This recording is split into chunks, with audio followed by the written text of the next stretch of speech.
Tumepata shida. Mimi mwenyewe nimefika mara najiuliza kwamba labda hili tukio kilichotokea ni kwamba labda watu wanaamua kuchoma duka au kuchoma labda maduka yao, au watu wenye ufitina labda ndo wanaamua kutufanyia haya ili sisi tuendelee kuwa maskini. Sielewa chochote, kwa sababu na mimi mpaka natoa pesa yangu kuja hapa mjini, mara yake iliniumiza, kwa sababu huyu ni mshikaji wangu, ni rafiki yangu, tunaishi wote pamoja kirafiki. Mtu anaunguliwa hapa, huwezi kukaa nyumbani ukalala.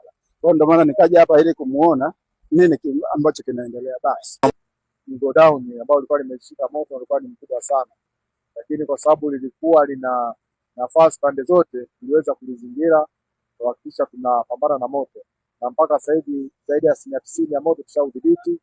Tupo tunafanya kupoza na kuhakikisha zile mali zilizosalimika basi zisije zikaathirika tena.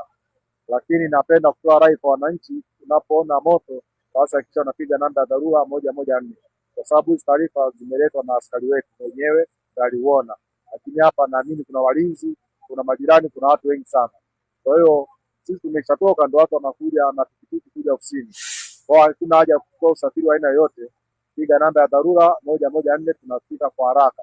Nichukue nafasi hii kuwapa pole kwa ajali hiyo, lakini vile vile na kuwatia moyo kwamba Mungu mwenyewe anajua, lakini vile vile wawe na moyo mkuu. Mungu mwenyewe atafanya kile anachokiweza. Lakini nichukue nafasi hii kuwashukuru sana kwanza wale watoa taarifa ambao walitupa habari kwamba kuna ajali ya moto hapa, na haraka sana kwa ushirikiano na mkuu wetu wa mkoa wa Mwanza Mheshimiwa Saidi Mtanda tukafanya juhudi za kuhakikisha eneo hili tunafika mapema na tunachukua hatua ambazo tumeshazichukua.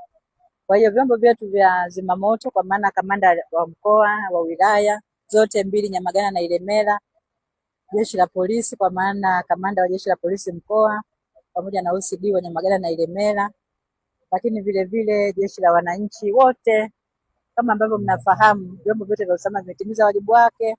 Ndio maana utaona katika eneo hili kuna magari ya vyombo vyote vya usalama kwa maana jeshi la zimamoto na uokozi, jeshi la wananchi, jeshi la polisi, MWAUWASA, SGR, wadau wenyewe wananchi mbalimbali wameleta vyombo hapa kusaidia. Kwa kweli nitumie nafasi hii kuwashukuru sana kwa ushirikiano waliotoa. Kwa kweli rai yangu ni tunaendelea kwanza kutoa elimu. Ukiangalia mji wetu namna ulivyojifunga, tunaendelea kuwaelimisha wafanyabiashara wachukue tahadhari za kujikinga na ajali za moto, kutengeneza miundombinu ya majengo yao, kuhakikisha hayapati madhara ya moto.